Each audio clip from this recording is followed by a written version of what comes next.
성경 말씀 보겠습니다. 성경 말씀 데살로니가전서 5장 23절 말씀부터 24절 말씀까지 우리 다 같이 한 목소리로 하나님 말씀 읽겠습니다. 데살로니가전서 5장 23절 말씀부터 24절 말씀까지 다 같이 한 목소리로 봉독하겠습니다.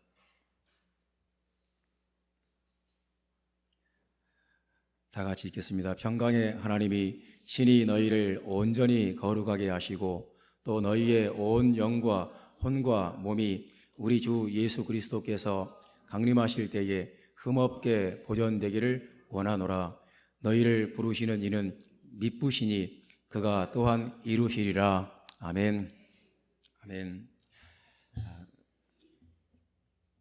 성경에 미쁘시니 그런 말 나오면 우리는 좀 어렵습니다. 잘 안 쓰는 말이니까요. 미쁘시니 무슨 말입니까? 믿을 수 있으니 그런 말입니다. 믿을 수 있으니 우리를 부르신 예수님은 우리가 믿을 수 있으니 그가 우리의 구원을 이루시리라 그런 말씀입니다. 그가 또한 이루시리라. 우리의 구원을 완성하시고 우리의 구원을 이루신 우리의 구원을 만들어 가신다는 것입니다. 우리의 구원을 집을 짓듯이 지어 가신다는 거예요. 집을 세워 가신다. 그러니까 이루시리라 이 말씀이 여러 가지로 쓰일 수 있습니다. 뭘 만든다, 뭘 행한다, 뭘 짓는다. 주님이 우리의 구원을 이렇게 집을 짓듯이 세워 가시고 주님이 우리의 구원을 이렇게 완성해 가시고 그런 말씀입니다. 여러분 이런 말씀 들으면 기쁘지 않습니까? 아멘. 주님이 우리의 구원을 이루어 가신다. 여러분 우리는 구원받는다 그러면 다들 이 말이 애매하고 막연한 말입니다. 구원받는다는 것이 뭘까? 죽은 뒤에 좋은 데 간다는 말이지.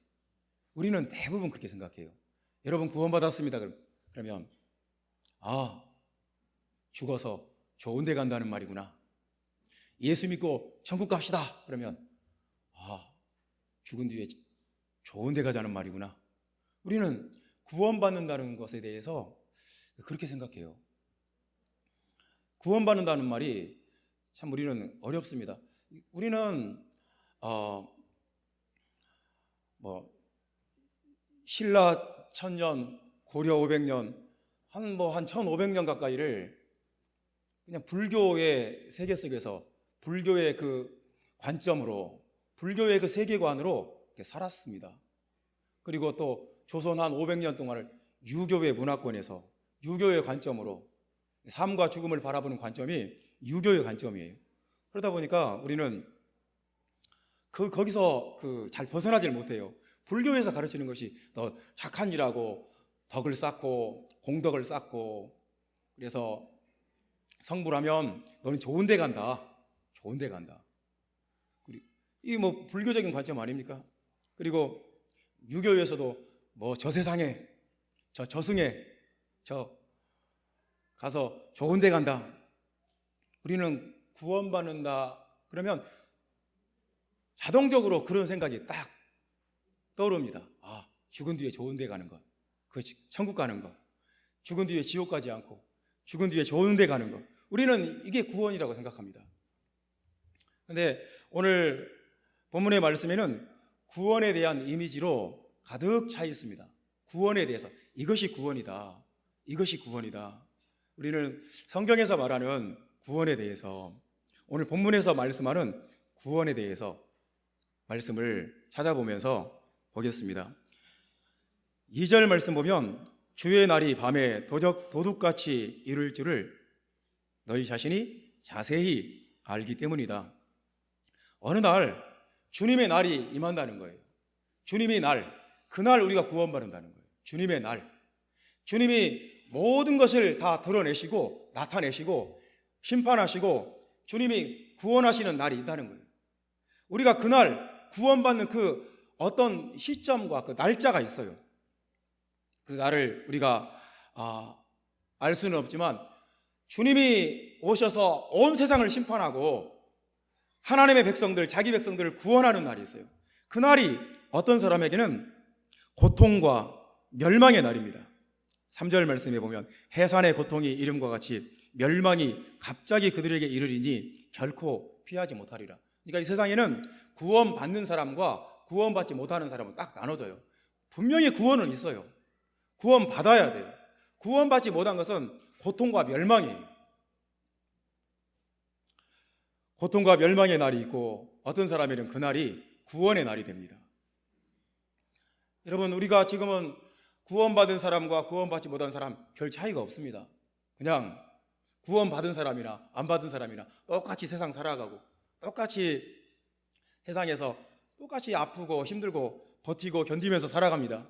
지금은 별 차이가 없어요. 주의 날에는 빛의 아들로, 낮의 아들로, 영광스러운 예수님의 몸과 같이 변화되는 몸으로, 육체의 부활로 우리가 구원받은 백성으로 나타날 것입니다.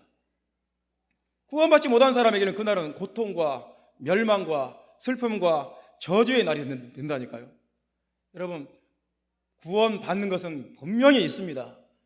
그냥 아이고 예수 믿어도 다 똑같고 안 믿어도 다 똑같고 그렇지 않습니다.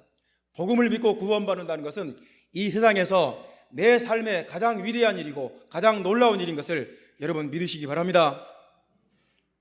그리고 또 9절 말씀에 보면 이런 말씀이 있습니다. 우리 주 예수 그리스도로 말미암아 구원을 받게 하심이라. 구원은 예수 그리스도로 말미암아 받는다는 것입니다. 구원은 내가 선한 일을 많이 했다고, 내가 옳게 살았다고, 내가 덕을 많이 쌓았다고 그것 때문에 구원받는 것이 아니라는 것입니다. 예수 그리스도의 복음으로 우리는 구원받습니다. 예수 그리스도의 복음을 내가 알고 깨닫고 배우고 예수 그리스도의 복음을 내가 확신하고 예수 그리스도의 복음을 전하고 예수 그리스도의 복음을 위해서 내 생명도 아깝지 않고 그렇게 할 때 우리는 구원받는다는 것입니다. 복음의 능력으로 저와 여러분이 구원받습니다. 여러분 아멘입니까? 복음의 능력으로 이 귀한 구원을 우리가 받는 것입니다. 사람이 아무리 노력해도 자기 힘과 노력으로는 구원받을 수 없습니다. 예수님이 복음을 우리에게 주셔야 됩니다. 예수님이 복음을 우리 마음속에 믿게 해 주셔야 우리가 구원받을 수 있는 줄 믿으시기 바랍니다. 10절 말씀은 또 말씀 보면 이런 말씀이 있습니다. 우리로 하여금 깨어있든지 자든지 자기와 함께 살게 하려 하셨느니라. 자기와 함께 살게 한다. 우리가 구원받는다는 것은 지금 깨어있든지 지금 계속 깨어있든지 아니면 우리가 자든지 죽든지 우리가 깨어있어도 주님이 나와 함께 하시고 우리가 죽어도 주님이 나와 함께 하시고 주님이 나와 함께 사시는 것, 예수 그리스도의 생명이 내 안에 있는 것, 예수 그리스도의 생명이 나와 함께 하는 것, 내가 육체적으로 죽어도 예수 그리스도의 생명이 내 안에 있는 것, 나와 함께 하는 것, 이것이 구원이라는 것입니다. 예수님의 생명으로 내가 사는 것, 예수님과 함께 사는 것, 이것이 구원이라는 것입니다. 예수님과 우리가 함께 영원히 사는 것, 이것이 구원입니다. 영원히 하나님 나라에서 주님과 함께 하나님의 나라 가운데 주님의 주권과 주님의 영광을 고백하고 드러내고 인정하고 찬양하고 영광 돌리는 것, 주님과 영원히 같이 사는 것, 함께 사는 것, 이것이 구원이라는 것입니다. 이 구원이 여러분 안에 이루어지기를 예수님의 이름으로 축원합니다. 또 이런 말씀도 있습니다. 오늘 읽은 24절 말씀 보면 그가 또한 이루시리라. 예수님이 우리를 부르셨으니까, 예수님이 우리를 구원받으라고 우리를 불렀으니까 예수님이 우리의 구원을 이루신다는 것입니다. 이루신다. 예수님이 만드신다. 예수님이 집을 짓는다. 예수님이 집을 완성하신다. 예수님, 우리의 구원을 내가 막 아둥바둥하면서 내가 막 구사일생으로 막 정말 악착같이 노력해서 무슨 에베레스트 산 정상하듯이 죽기 살기로 천신만고 끝에 간신히 구원받는 것이 아니라는 것입니다. 예수님이 우리의 구원을 이루신다는 것입니다. 할렐루야. 여러분 사업하십니까? 여러분 장사하십니까? 반드시 성공하셔야 됩니다. 여러분, 자녀가 취업을 준비하고 있습니까? 공무원 시험 보고 있습니까? 반드시 합격하기를 바랍니다. 잘 되기를 바랍니다. 여러분, 구원은, 우리가 구원받는 것은 하나님의 비즈니스예요. 우리가 구원받는 것은 예수님의 사업이에요. 우리가 구원받는 것은 예수님한테 중요한 일이에요. 우리가 구원을 못 받으면 예수님이 실패하시는 거예요. 우리가 구원을 못 받으면 하나님은 자기 사업에 실패하시는 거예요. 예수님은 우리가 구원받아야 예수님이 승리하시는 거예요. 우리가 구원받아야 예수님의 그 복음의 사역이 성공하는 거예요. 우리의 구원이 예수님의 성공과 실패예요. 우리가 구원받는 것이 구원받느냐 못 받느냐가 예수님의 승리와 패배가 거기서 결정돼요. 예수님이 십자가에 못 박혀 죽으시고 부활하셨지만 우리가 아무도 구원을 못 받았다. 전 세계의 모든 인류 중에 아무도 구원을 못 받았다.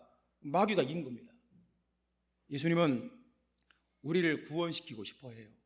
여러분 그렇게 믿으십니까? 예수님은 어떻게 해서든지 우리가 받기를 원해요. 우리가 구원받는 것이 예수님한테는 중요해요. 여러분 그렇게 믿으십니까? 얼마나 중요하면 예수님은 하늘의 영광 보좌를 버리시고 낮고 천한 인간의 모습으로 이 땅에 오셔서 나와 여러분을 위해서 십자가에 달려 죽었어요. 온몸의 물과 피를 다 흘렸어요. 우리의 질병을 치료하기 위해서 예수님은 채찍에 맞았어요. 침뱉음도 당하셨고 주먹으로 얼굴도 맞았어요. 발길질도 당했어요. 사람이 당할 수 있는 수모와 조롱과 그 모든 것들을 다 견뎌냈어요. 왜요? 우리가 구원받으라고. 여러분과 내가 구원받으라고. 우리가 구원받는 것은 예수님한테는 그렇게 중요한 거예요. 우리는 예수님의 수고로, 예수님의 노력으로, 예수님의 공로로 나와 여러분은 구원받는다는 것을 여러분 믿으시기를 바랍니다. 주님은 우리의 구원을 이루어 가시는 분이에요.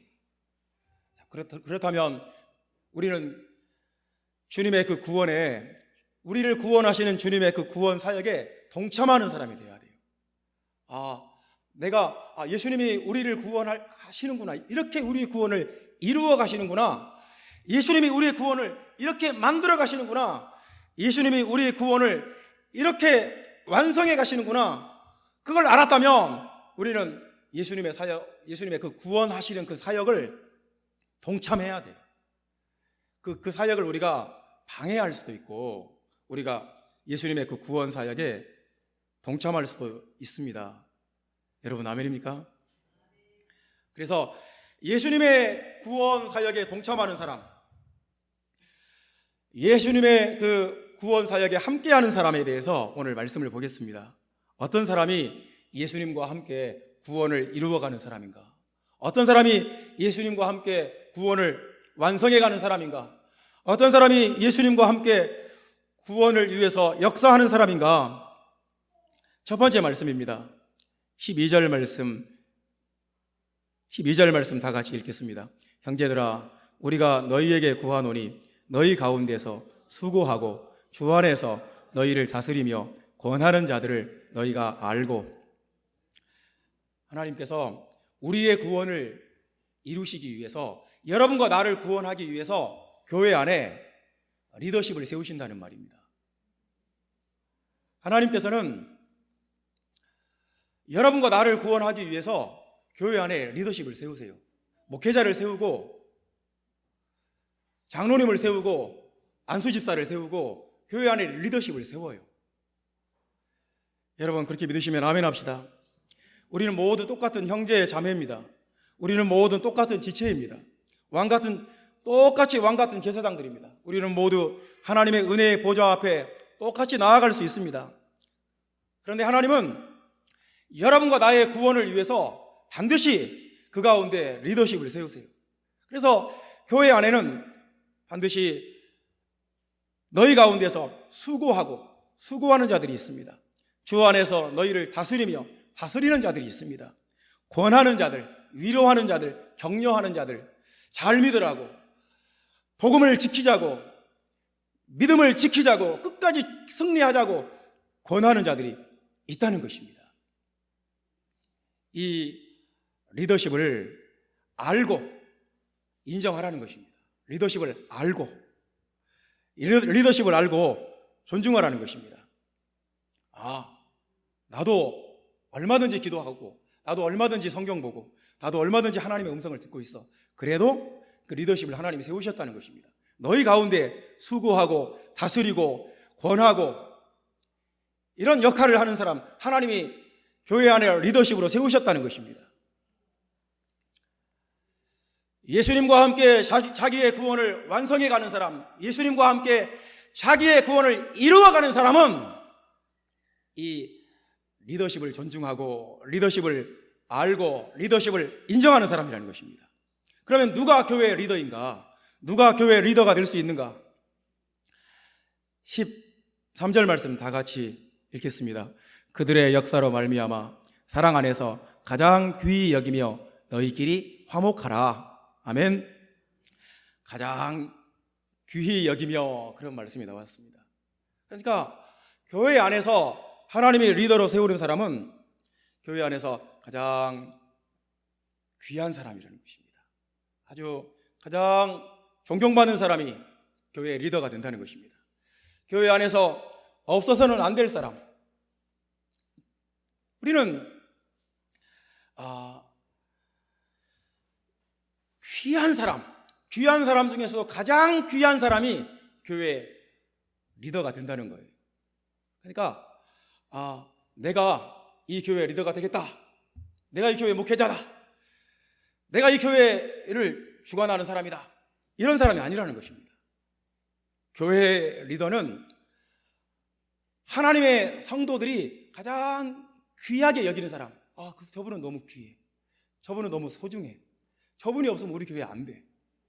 가장 귀한 사람, 가장 사랑받을 사람, 이 사람이 하나님의 교회에서는 리더가 되고, 이 사람이 하나님의 교회에서 리더십으로 세워진다는 것입니다. 의욕과 호기로 교회 리더가 되는 것이 아니라는 것입니다. 교회의 리더십은 인위적으로 세워지는 것이 아닙니다. 내가 나선다고 되는 것이 아닙니다. 내가 목소리가 크다고 교회 리더가 되는 것이 아닙니다. 가장 귀하게 여기는 사람, 사람들이, 성도들이, 하나님의 종들이 알아요. 저분은 너무 귀한 분이야, 저분은 너무너무 소중한 분이야, 저분은 금덩어리를 주고도 바꿀 수 없는 분이야, 우리 교회에 저분은 정말 보석같이 귀한 분이야. 여러분, 하나님의 교회에서 가장 귀한 사람 되시기를 바랍니다. 가장 귀한 사람, 내가 어떻게 하면 교회에서 귀한 사람, 소중한 사람, 교회 안에서 이렇게 하나님이 리더십으로 이렇게 세워놓으신 분들을 가만히 보면 저분 정말 귀한 분이구나, 정말 느껴요. 제가 이 교회에 와서 가만히 보면서 이렇게 느껴요. 저분은 참 교회에서 귀한 분이구나, 저분은 우리 교회 없어서는 안 될 분이구나, 저분은 정말 우리 교회에서 금덩어리 같이 귀한 분이구나, 정말 저분은 하나님 나라에서 너무너무 귀하고 아름다운 분이구나, 보입니다. 그런 분들을 하나님은 교회 일꾼으로 세우신다는 것을 여러분 아시기를 바랍니다. 귀한 사람, 내가 하나님의 교회에서 내가 쓰임받고 싶다, 귀한 사람 되세요. 정말 그것은 시간이 지나면 아무리 숨겨놓아도 드러나게 되어 있어요. 금은 아무리 땅속에 묻어놔도 금은 금이에요. 아무리 숨겨놓고 아무리 감춰놓고 아무리 사람들이 몰라도 언젠가는 금은 금으로 드러나요. 할렐루야. 하나님의 교회에서 리더십을 인정하고 리더십을 존중하는 사람, 이 사람이 하나님의 구원을, 예수님의 구원 사역에 동참하는 사람입니다. 예수님과 함께 구원을 이루어가는 거예요. 이루어가는 거예요.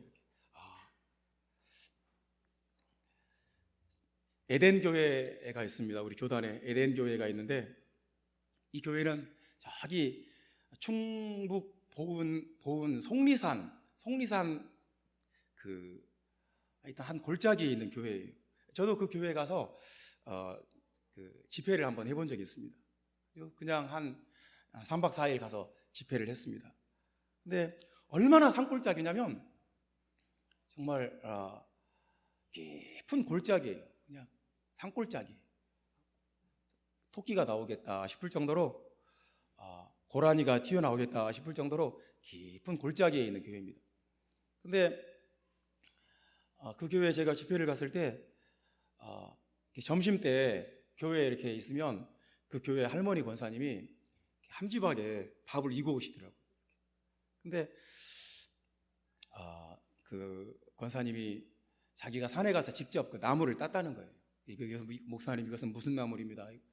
저는 교회 혼자 있고 그 권사님이 이제 밥을 챙겨 오셔가지고 이건 무슨 나물이고 이거 무슨 나물이고 제가 산에 가서 다 땄습니다. 오늘 목사님 드시라고 묻혀왔습니다. 근데 제가 세상에 태어나서 그렇게 맛있는 밥은 처음 먹어봤어요. 정말 지금도 잊을 수가 없어요. 나중에 계속 물어봤어요. 권사님 살아계시냐? 권사님 건강하시냐? 얼마 전에 돌아가셨다고 그럽니다. 이 교회가 목회자가 없었습니다. 너무 궁벽진 시골에 있고 또 이 교회가 어떤 재정적으로 안정되지도 않고 어렵고 그래서 그냥 총회에서 주일날 설교하는 목회자를 보냈어요. 그냥 주일날 설교만 하고 와라. 목회자가 없이 주일날 예배 볼 수는 없으니까 주일날 가서 설교만 하고 와라. 그러니까 이 목회자가 이제 주일날 차 타고 내려가서 딱 설교하고 그냥 또 그 서울로 이제 돌아오고 총회 사무실에서 일하는 목사님을 보내서 그냥 주일날 딱 설교만 하고 이제 올라오시고 또 눈이 많이 오거나 그러면 또 목회자가 못 가고 그런 교회였습니다. 그런 교회에 어린 자매 한 20대 초반쯤 됐을 거예요. 그 자매님이 어린 자매님이 자기 동생과 자기 남동생과 그 남동생 친구들 교회에 이렇게 토요일날 불러 모으는 거예요. 토요일날 교회 와라. 자기 동생 남동생 친구들을 다 이제 중학생들 애들을 불러 모아서 성경 공부를 하는 거예요. 그 애들을 놓고 성경을 가르치고 그 자매님이 뭘 얼마나 알았겠습니까? 하지만 그분이 계속 가르쳤어요. 그때 가르쳤던 그 중학생들 중에 지금 목회자가 한 4명 정도 나왔습니다. 그때 그 자매님한테 배웠던 그 중학생들이 지금은 커서 다 목회자가 됐어요. 제가 생각할 때는 그 자매님이 그 교회 목회자였어요. 그 자매님이 그 교회 리더였어요. 그분을 우리 은혜자매 사촌언니 된다고 내가 알고 있습니다. 우리 장은혜자매 사촌언니. 근데 그런 말을 들으면 저도 누구한테 그런 말을 전에 들었어요. 마음에 감동이 와요. 참 귀한 분이구나. 참 소중한 분이구나. 사랑하는 성도 여러분, 하나님은 교회 안에 리더를 세우시는 거예요. 귀한 분. 하나님의 교회에서 리더는 귀한 사람이에요. 귀한 사람이 돼야 돼요. 아무나 리더가 될 수가 없어요. 모든 사람들이 귀하게 생각하는 사람, 또 귀한 대접을 받는 사람, 아주 존중받는 사람, 존경받을 만한 사람, 이 사람이 교회 리더가 되는 줄 여러분 믿으시기를 바랍니다. 여러분 그렇게 되시기를 바랍니다. 아주 귀한 사람, 우리 교회 없어서는 안 될 사람. 여러분 마귀 입장에서 예수님의 구원을 방해하는 가장 좋은 방법이 뭘까요? 마귀 입장에서 예수님의 구원을 방해하고 흔들어버리는 가장 효과적인 방법이 뭘까요? 예수님은 한 사람이라도 더 진리를 알고 구원받기를 원하고 마귀는 한 사람이라도 더 지옥 가기를 원하고 멸망하기를 원하고 한 사람이라도 더 타락하기를 원하고 이게 마귀가 원하는 것 아닙니까? 마귀 입장에서 예수님의 구원을 방해하고 가로막고 못하게 하는 가장 효과적인 방법이 뭘까요? 교회 리더를 타락하게 만드는 거예요. 그럼 교회 전체가 휘청거리고 교회 전체가 무너질 수도 있습니다. 교회 리더십을 무시하게 만드는 거예요. 목회자나 교회 어떤 리더 되는 분들을 그냥 아주 쉽게 생각하고 무시하게 만들어버리는 것입니다. 하나님의 말씀을 말씀으로 듣지 않고 그냥 사람의 잔소리로 듣는 것입니다. 이렇게 되면 예수님의 구원 사역은 쉽게 방해를 받아요. 예수님이 일꾼을 세워서 목회자를 세우고 하나님의 교회 안에 일꾼들을 세워서 어떤 일을 하시고자 할 때 그 리더십을 그냥 존중하지 않고 무시해버리고 막 그냥 발로 막 짓밟아버리고 이렇게 하면 마귀는 굉장히 좋아할 거예요. 자기의 뜻이 이루어지니까. 예수님의 구원 사역은 심각하게 방해를 받습니다. 여러분, 우리가 주님과 함께 구원을 이루어가는 사람들인 줄 아시기를 바랍니다. 우리는 예수 그리스도와 함께 우리가 받은 구원을 이루어가는 사람이에요. 만들어가는 사람이에요. 완성해가는 사람이에요. 우리는 동참하는 사람이에요. 예수님이 구원이라는 집을 짓는다면 우리는 함께 집을 지어야 돼요. 예수님의 교회 안에 주님이 세우신 리더십을 알고 존중하는 여러분 모두 되시기를 주님의 이름으로 축원합니다. 예수님이 구원을 이루어 가시는데 우리가 어떻게 동참할 수 있을까? 우리가 예수님의 구원 사역에 어떻게 참여할 수 있을까? 14절 말씀 보겠습니다. 또 형제들아 너희를 권면하노니 게으른 자들을 권계하며 마음이 약한 자들을 격려하고 힘이 없는 자들을 붙들어주며 모든 사람에게 오래 참으라. 할렐루야.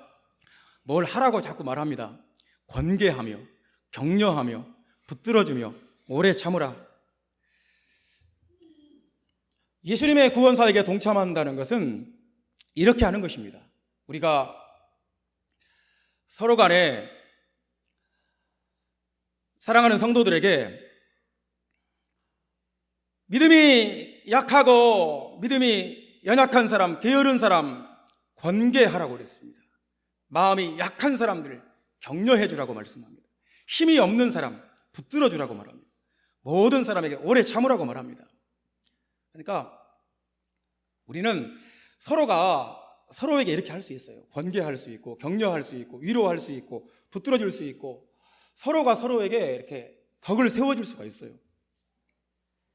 반대로 우리가 서로를 헐뜯고 서로를 상처 주고 서로를 힘들게 하고 서로를 낙심케 하는 것은 예수님의 구원 사역을 방해하는 일입니다. 마귀를 도와주는 것이 되는 것입니다. 우리는 그러니까 참 똑같이 에너지를 쓰는데 우리는 모두 도움이 필요해요. 저도 도움이 필요하고 우리는 모두 서로가 서로를 이렇게 권계하며 격려하며 붙들어주고 오래 참아주고 용납해주고 서로를 위로해주고 이게 필요해요. 근데 그냥 그 반대로 우리가 반대로 나간다. 예수님의 구원 사역을 우리가 방해하는 것입니다. 우리가 서로에게 잘해줄 때 예수님과 함께 우리는 구원을 이루어가고 있는 것입니다. 예수님을 우리가 도와주는 거예요. 우리 모든 사람들은 다 위로가 필요하고 도움이 필요해요. 여러분, 우리는 모두 재난의 현장에 있는 사람들이나 마찬가지입니다. 여러분 가운데 마음에 상처 없는 사람 없습니다. 여러분 가운데 마음에 슬픔이 없는 사람도 없습니다. 여러분 가운데 마음에 눈물이 없는 사람 없어요. 저도 갱년기가 왔는지 요즘은 눈물이 자꾸 납니다. 여러분 가운데 고통 없는 사람 없습니다. 여러분 가운데 근심 걱정 없는 사람 없습니다. 여러분 가운데 괴로운 일 없는 사람 없습니다. 저분은 아니겠지. 저분은 항상 기쁨이 넘치겠지. 그렇지 않습니다. 모두가 다 힘들고 어렵고 간신히 버티고 견디면서 하루하루를 살아가고 있는 거예요. 그러므로 우리는 서로를 이렇게 좀 세워주고 힘을 주고 북돋아주고 격려해주고 이렇게 하는 것이 예수님을 도와주는 거예요. 이렇게 하는 것이 예수님과 함께 하는 거예요. 여러분, 우리는 그렇게 합시다. 우리 형제 자매들에게 잘합시다. 아멘. 세 번째로 예수님의 구원사에게 동참하는 사람은 어떤 사람인가? 예수님의 구원사에게 동참하는 사람은 16절 말씀부터 18절 말씀까지 다 같이 읽겠습니다. 항상 기뻐하라. 쉬지 말고 기도하라. 범사에 감사하라. 이것이 그리스도 예수 안에서 너희를 향하신 하나님의 뜻이니라. 아멘. 예수님과 함께 할 수 있는 사람, 예수님과 함께 뜻이 맞는 사람, 예수님과 함께 손발이 맞는 사람, 예수님과 코드가 맞는 사람, 이런 사람은 이런 사람, 기뻐하는 사람, 기도하는 사람, 감사하는 사람이라는 것입니다. 예수님과 함께 일할 수 있는 사람. 여러분, 사람이 바이탈 사인이라는 말이 있습니다. 바이탈 사인. 교통사고가 났습니다. 그러면 119가 막 출동을 합니다. 가서 맨 먼저 이 사람이 숨을 쉬는가 확인을 하겠죠. 숨을 쉬고 있는가, 아니 그 다음에 맥박이 뛰고 있는가, 이 목에 있는 경동맥이나 어디든가 지금 맥박이 뛰고 있는가, 혈압이 있는가, 또 의식이 있는가, 이 몇 가지를 체크를 하겠죠. 이런 걸 보고 바이탈 사인 그럽니다. 생명의 표시, 살아있다는 표시예요. 이 사람이 살아있다면 숨을 쉬고 있어야 되고, 이 사람이 살아있다면 맥박이, 심장이 뛰어야 돼요. 이 사람이 살아있다면 이렇게 불렀을 때 대답을 해야 돼요. 이 사람이 살아있다면 혈압이 정상적이어야 돼요. 몇 가지를 체크합니다. 우리가 영적으로 살아있다면, 내가 구원받아서 주님과 함께 살아있다면, 예수 그리스도의 생명이 내 안에 있다면 이 세 가지 사인이 있어야 한다는 거예요. 기뻐하는가, 기도하는가, 감사하는가. 내 안에 예수님의 생명이 살아있다면, 예수 그리스도의 생명이 내 안에 살아서 역사한다면 우리는 기뻐하게 된다는 것입니다. 그리고 기도하게 된다는 것입니다. 범사에 감사한다는 것입니다. 항상 기뻐하는 것 대신에 우리는 항상 우울할 수도 있습니다. 항상 우울할 수 있어요. 쉬지 말고 기도하는 것 대신에 우리는 아무 생각 없이 그냥 아무 생각도 감각도 느낌도 깨어있는 것도 없이 영적으로 잠들어 있을 수도 있습니다. 범사에 감사하는 것 대신에 범사에 짜증내고 범사에 불평할 수도 있습니다. 우리는 어디에 속한 것입니까? 예수님의 생명이 살아있다면 그 바이탈 사인, 이 사람이 영적으로 살아있다는 그 증거가 기뻐한다는 거, 기도한다는 거, 감사한다는 것입니다. 여러분 안에 예수님의 생명이 살아있다면 기뻐하시기 바랍니다. 예수님의 복음이 여러분 안에 역사한다면 기도하시기 바랍니다. 기도한다는 것은 깨어있다는 거예요. 정신을 바짝 차리고 있다는 거예요. 내가 지금 어디에 있는가? 내가 지금 어떤 상태에 있는가? 내가 하나님께서 나에게 원하시는 건 뭔가? 내가 지금 놓치고 사는 것은 뭔가? 깨어있다는 것입니다. 여러분, 하나님 앞에 깨어서 기도하는 여러분 되시기 바랍니다. 예수 그리스도의 생명이 여러분 안에 있다면 범사에 감사하시기 바랍니다. 좋은 일도 감사하고 그렇지 않아도 감사하시기 바랍니다. 하나님 감사합니다. 이 어려움 주셔서 감사합니다. 하나님 감사합니다. 시험에 떨어져서 감사합니다. 하나님 축복해 주셔서 감사합니다. 아직 축복을 덜 주셔서 감사합니다. 나중에 주실 거니까요. 하나님께 감사하는 여러분 되시기를 주님의 이름으로 축원합니다. 여러분, 우리는 사실은 이건 핑계할 수가 없어요. 우리가 저는 전도를 못한다는 것에 대한 죄책감이 있습니다. 목회자지만 저는 전도를 잘 못해요. 내가 그동안 살아가면서 몇 사람 전도했나 생각하면 참 부끄럽습니다. 저는 전도를 잘 못해요. 잘하려고 노력은 합니다만, 마음은 항상 기도는 하지만 전도를 잘 못해요. 주님, 나 전도 잘하고 싶고. 하지만 하나님이 저에게 성경을 가르치는데 또 열심을 주셨어요. 성경 가르치는 저는 좀 재밌어요. 성경을 가르치고. 우리는 다 전도 잘할 수 없습니다. 우리는 다 성경 가르칠 수 없습니다. 우리는 다 병고침의 은사가 없습니다. 우리는 다 하나님 앞에 엄청나게 헌신하며 살 수도 없습니다. 하지만 우리는 다 기뻐할 수는 있습니다. 우리는 기도할 수 있고 우리는 감사할 수 있습니다. 여러분, 이건 내가 하면 되는 거예요. 이건 핑계할 수가 없어요. 여러분, 하나님이 나한테 축복을 안 주셔서 나는 하나님 나라에 헌신 못합니다. 하나님 내게 병고침의 은사를 안 주셔서 나는 병고치고, 하나님 나에게 가르침의 은사를 안 주셔서 나는 성경을 잘 못 가르치고, 하나님 나에게 전도의 은사를 안 주셔서 나는 전도를 잘 못합니다. 그럴 수 있어요. 근데 기뻐할 수는 있습니다. 여러분이 기뻐하지 못할 이유가 뭐예요? 기뻐하기로 작정하고 기뻐해야 됩니다. 여러분, 기도해야 됩니다. 기도 못할 이유가 어디에 있습니까? 쉬지 말고 길을 걷든지 집에 있든지 뭘 행하든지 쉬지 말고 기도할 수 있습니다. 감사할 수 있습니다. 하나님 감사합니다. 이래도 감사하고 저래도 감사합니다. 무조건 감사합니다. 감사할 수 있어요. 이것은 내가 핑계할 수가 없어요. 다른 이유가 없어요. 사랑하는 성도 여러분, 여러분 안에 예수님의 생명이 있다면, 여러분 안에 예수 그리스도의 복음이 있다면, 여러분이 정말 구원을 받고 예수님과 함께 구원을 이루어가는 사람이라면 그 사람은 이런 특징이 있다는 거예요. 이런 사인이 있다는 거예요. 기뻐한다는 것이고, 기도한다는 것이고, 감사한다는 것입니다. 이 세 가지 사인이 여러분 안에 있기를 예수 그리스도의 이름으로 축원합니다. 네 번째 말씀입니다. 예수님과 함께 구원을 이루어가는 사람, 예수님과 함께 구원을 완성하는 사람은 어떤 사람인가?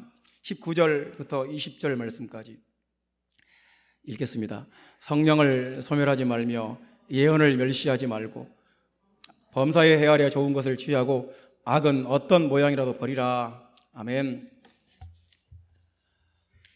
우리 안에 불이 타올라야 한다는 것입니다. 우리 안에. 그러니까 이 불이 꺼지면 안 돼요. 꺼져서는 안 되는 불이 있어요. 그러니까 구원받은 사람 마음속에는 예수님과 함께 구원을 이루어가는 사람, 구원받은 사람의 마음속에는 꺼지지 않는 불이 있다는 것입니다. 꺼지지 않는 불. 우리가 평창 올림픽 성화봉송 합니다. 저는 그것을 성경적으로 해석을 못 하겠어요. 그게 그 불을 그리스에서 체화해서 하여튼 우리가 성경적으로 동의할 수 없는 부분도 있습니다. 저는 그냥 문화로 보고 싶어요. 성화가 전국을 돌고 있어요. 그리스에서 비행기 타고 왔습니다. 이 불이 중간에 꺼지면 안 됩니다. 안 꺼져야 돼요. 그리고 이 대회가 끝날 때까지, 올림픽이 끝날 때까지 불이 꺼지면 안 돼요. 하여튼 무슨 의미인지는 모르겠지만 성화봉송하다가 불이 꺼졌다고 큰일 나는 것입니다. 그럼 안 되는 거예요. 무슨 큰일이 나는지는 모르겠지만 하여튼 안 되는 거예요. 그리고 대회 내내 이 대회의 이 평화의 불이 계속 타올라야 돼요. 대회 중에 불이 꺼져버리면 안 돼요. 계속 타고 있어야 돼요. 태풍이 와도 타고 있어야 되고, 비가 내려도 눈이 와도 이 불은 꺼지면 안 돼요. 마찬가지로 우리가 천국 갈 때까지, 예수님과 함께 영원히 살 때까지 내 마음속에 꺼져서는 안 되는 두 가지 불이 있어요. 첫 번째 불이 성령의 불입니다. 성령을 소멸하지 말며, 성령의 불을 끄지 말며, 그 말입니다. 소멸한다는 말은 불을 꺼버린다는 말이에요. 여러분 안에 성령의 불이 꺼지지 않기를 바랍니다. 성령의 불이 항상 여러분 안에 타올라서 성령의 불로 여러분 마음이 뜨거워지기를 바랍니다. 성령의 불이 꺼져버리면 내 마음이 냉랭해집니다. 비판적이 되고요, 날카로워지고요, 아주 냉담한 사람이 됩니다. 아주 비판하기 잘하고 비난하기 좋아하는 사람이 됩니다. 냉담해져 버립니다. 사람이 자기 자신에게도 타인에게도 하나님에게도 냉담해집니다. 예배 시간에도 냉담하게 예배를 봅니다. 여러분, 그렇지 않기를 예수 그리스도의 이름으로 축원합니다. 하나님의 성령이 여러분 마음속에 성령의 불이 타올라야 돼요. 뜨겁게 찬양하면 마음이 활짝 열리고, 기도하면 마음이 뜨거워지고, 하나님의 임재 속에 들어가고, 성령의 불이 무언가는 몰라도 무언가가 내 마음속에서 타오르고 있어야 돼요. 이 사람이 구원받은 사람입니다. 여러분 안에 성령의 불이 타오르기를 예수의 이름으로 축원합니다. 두 번째 불은 예언을 멸시하지 말고, 하나님의 말씀이 여러분 마음속, 말씀의 불이 타올라야 돼요. 말씀의 불이 꺼지면 안 돼요. 계속해서 내가 힘들고 어렵고 앞이 kamkam할 때 말씀이 나에게 빛이 되고, 말씀이 나에게 지팡이가 되고, 말씀이 나의 등불이 되고, 말씀의 이 등불이, 말씀의 불이 내 마음속에서 타올라서 나에게 길을 인도해야 돼요. 이 깜깜한 세상에서 말씀도 없이 우리가 어떻게 살겠어요? 이 혼탁하고 이 죄악과 흑암이 가득한 세상에서, 악한 마귀가 역사하는 이 세상에서 우리가 말씀의 불이 꺼져버렸다면 우리가 어떻게 앞길을 보며, 우리가 어떻게 하나님의 뜻을 분별하며, 어떻게 우리가 하나님과 함께 구원을 이루어 나갈 수 있겠습니까? 여러분 안에 성령의 불이 꺼지지 않기를 바랍니다. 여러분 안에 말씀의 불이 꺼지지 않기를 바랍니다. 항상 말씀이 내 안에서 타고, 지금 내 안에 성령의 불이 타고 있는가? 지금 내 안에 말씀의 불이 타고 있는가?